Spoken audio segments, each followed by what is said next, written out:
Mobile पण नव्हता, माझ्याकडे बटनांचा मोबाईल होता. मी कंप्लीट 1.5 ते 2 महिने लव्ह मॅरेजच्या नंतर फायनान्शियल कसे स्टेबल झालात किंवा तुम्ही सगळं हे संसार एवढ्या 3 वर्षामध्ये कसं काही उभा केलेला आहे. तर मी आज 18 फेब 2023ला आमचं लग्न झालं होतं. ओके. आणि आम्ही सिंगल रूममध्ये राहत होतो आणि सिंगल रूम म्हटलं तरी नाही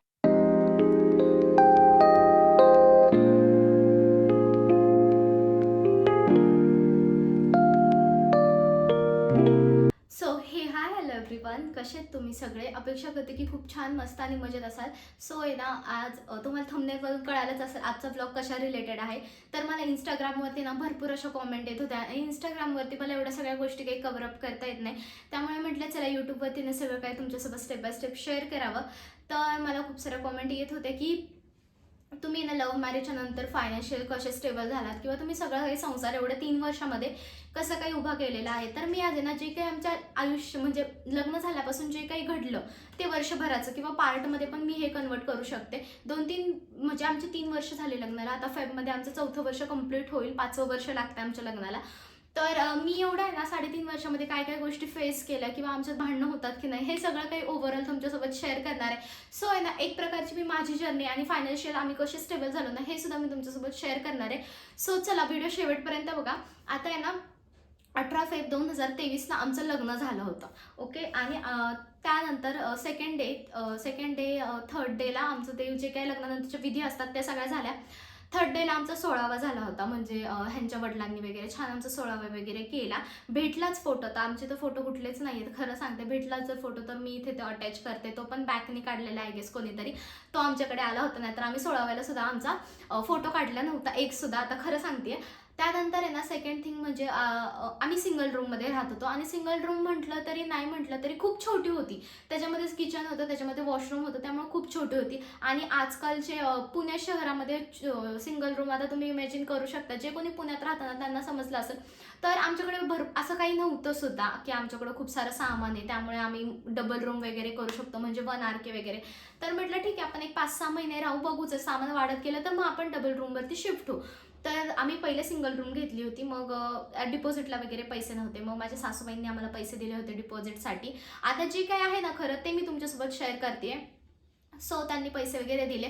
त्यानंतर आहे ना मी ना त्यांचीच मांडणी खूप दिवस वापरत होते, म्हणजे माझ्या नंदेची होती बारक्या, कारण की त्यांच्या घरी ट्रॉल्या वगैरे आहेत त्यामुळे त्यांनी मांडणी वापरत नव्हते, तशीच होती, त्यांनी त्याच्यामध्ये कपडे ठेवत होते. मग ते म्हटले तुला राहू दे तर त्यानंतर मग मी थोडे भांडे माझ्या सासूबाईंचे, थोडे भांडे माझ्या आज्जत सासूचे, असे करून मी ना 4-5 म्हणजे भांडे जास्त नव्हते, 1-3 माणसं आमच्या घरात राहू शकतात, म्हणजे आम्ही दोघं आणि अजून 1-2 एक्स्ट्रा माणसं असे राहू शकतो, एवढे तरी आमच्याकडे भांडे होते. म्हणजे भांडे होते 4-5 माणसांच्या ह्याचे. त्यानंतर मग तसे माझे भांडे गोळा झाले. मग कपाट नव्हतं आमच्या घरात, मी पहिले कपडे बॅगेत ठेवत होते. आणि पहिली गोष्ट सांगायची झाली तर मी फक्त 2 ड्रेस घेऊन आले होते. ते 2 ड्रेस सुद्धा माझ्या लग्नानंतर अचानकच काय माहिती कसे काय पण फाटले.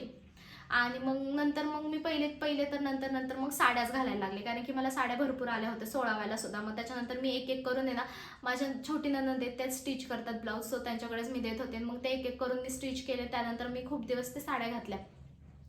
त्यानंतर मग असंच काहीतरी झालं. मग मला साडीमध्ये जमत नव्हतं नाही का काम वगैरे करायला.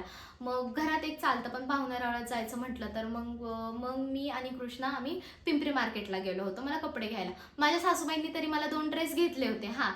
तर 2 ड्रेस घेतले होते, पण ते एक असे ओढणी टाईप होते, मला ते अजिबात आवडत नव्हते. म्हणजे सूट सलवार होते नाही का एक थोडक्यात, मग मला ते आवडत नव्हते अजिबात. मग त्यानंतर तो म्हटला ठीक आहे, तुला जशा टाईपमध्ये आवडतात ना तर तशा टाईपमध्ये आपण घेऊन येऊयात तुला.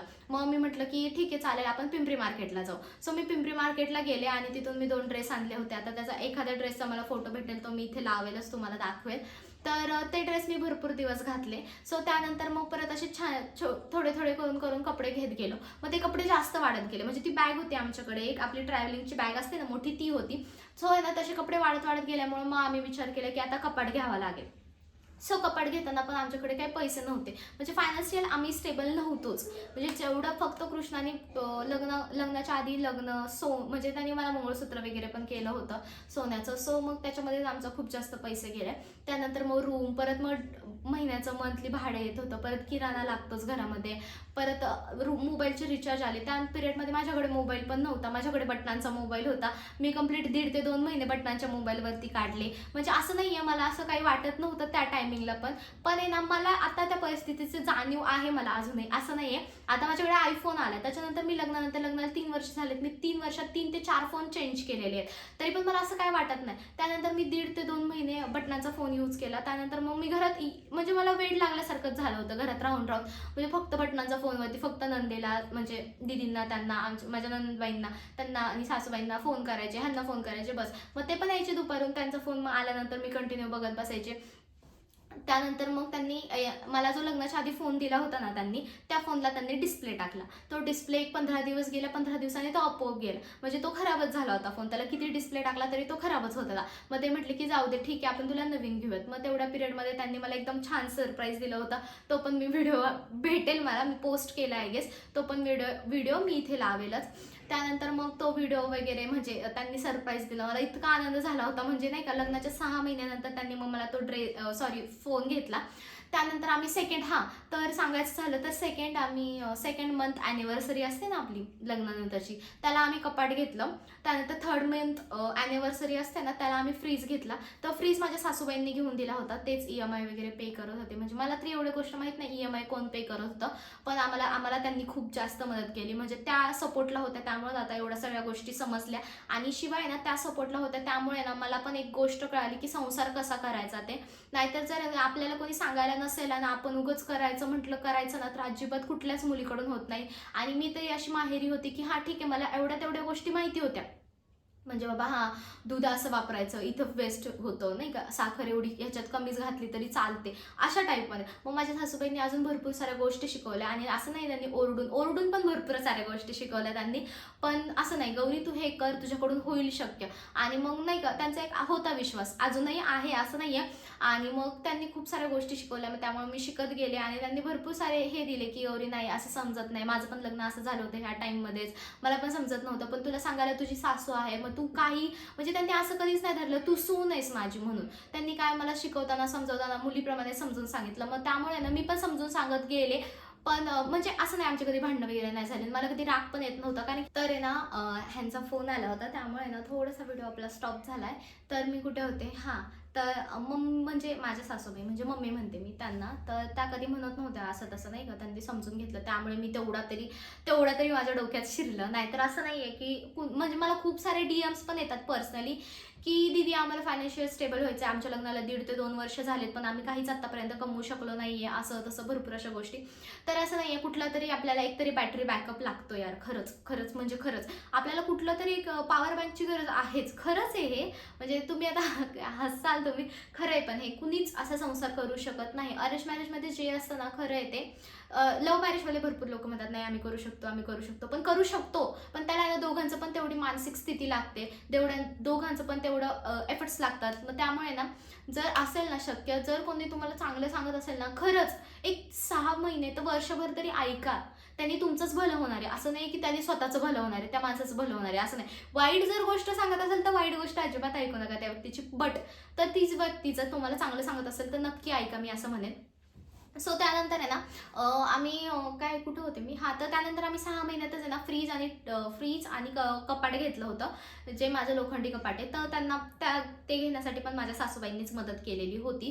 त्यानंतर मग आमचा डिसिजन झाला की सामान खूप जास्त वाढायला लागले नाही का, मांडणी झालं, तर फ्रीज झालं, कपाट झालं. त्यानंतर मग गादी होती आमच्याकडे, म्हणजे आमच्याकडे बेड नव्हता, पहिले गादी होती आमच्याकडे फक्त. मग गादी झाली, परत ते कांदा टोपली ठेवायचं, कांद्याचं टोपली वगैरे, बटाटे वगैरे ठेवायचं नाही का, ते रॅक असतं ते झालं. परत चप्पलचं स्टँड आलं, देवघर आलं, सगळ्या गोष्टी आल्या होत्या. मग ते एवढं सिंगल रूममध्ये एवढं सगळं ॲडजस्ट होत नव्हतं. सो मग आम्ही डिसिजन घेतला की आपण 1 RK घेऊयात. मग 1 RK भरपूर शोधला, भरपूर शोधला. आणि त्यात माझं एक म्हणणं होतं की नाही, आता आपण आहे ना छोटासाच 1 RK बघूयात. आणि त्यात म्हणजे माझ्याकडे मांजर सुद्धा नव्हतं त्या पिरियडमध्ये. त्यानंतर मग आम्ही 1 RK बघितला. ह्यांची एक मांजलेली बहीण होती, तेच ह्या रूममध्ये राहत होतो.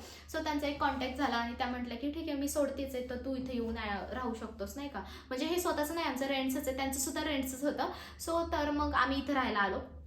आणि जर तुम्हाला ह्या घराचं होम टूर पाहिजे असेल तर नक्की मला कॉमेंट करून सांगा, सो मी तो सुद्धा घेऊन येईल. आणि त्यानंतर आहे ना आम्ही ह्या घरामध्ये जसं आलो ना तसा अजून आमचा संसार खूप जास्त वाढला. म्हणजे आता आमचा डिसिजन झाला की आपण थोड्या दिवसातच 1 BHK मध्ये सुद्धा शिफ्ट होऊ शकतो आम्ही. तर म्हणजे थोड्या दिवसात म्हणजे एक दिवाळीच्या नंतर किंवा या इयर एंडिंगपर्यंत तरी आम्ही 1 BHK मध्ये शिफ्ट होऊ. पण आमचा आहे ना सिंगल रूमपासून ते डबल रूमपर्यंतचा मी तुम्हाला आता प्रवास सांगितला आहे. आता ते म्हणजे 6 महिन्याचाच सांगितलेला आहे. 6 महिन्यात आम्ही एवढं सगळं उभा केलं. त्यानंतर पुढे काय झालं, कसं काय झालं, परत पुढे आम्ही 6 महिन्यानंतर आमच्यामध्ये भांडणं झाले. ते कशामुळे झाले किंवा काय झालं होतं आमच्यामध्ये मिसअंडरस्टँडिंग नव्हती झाली. पण एक माझा स्वभाव खूप जास्त रागीट आहे. तो थोडासा शांत आहे, पण त्याचा पण चिडला की खूप जास्त चिडतो. सो आहे ना आमचं असं आमचे भरपूर प्रॉब्लेम्स आले होते. भरपूर म्हणजे भरपूर आमचे इतके भांडणं व्हायचे, इतके ना खूप जास्त.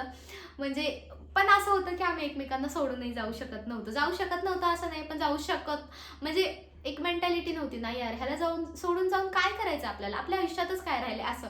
मग त्यांचं पण एक तसं होतं की नाही, हिला सोडून जाऊन काय राहणार आहे आपल्या आयुष्यात तरी. आणि आमच्या दोघांचं पण असं होतं. पण भरपूर असे रिलेटिव्स होते, ते म्हटले की नाही 6 महिन्यात ह्यांचं मोडणार आहे, 6 महिन्यापेक्षा हे जास्त राहू शकत नाहीये, ही हिच्या वडिलांच्या घरी अशी राहिलेली आहे, ही हिच्या वडिलांच्या घरी तशी राहिलेली आहे, सो ह्यांचा संसार जास्त होऊ शकत नाही, असं तसं भरपूर अशा.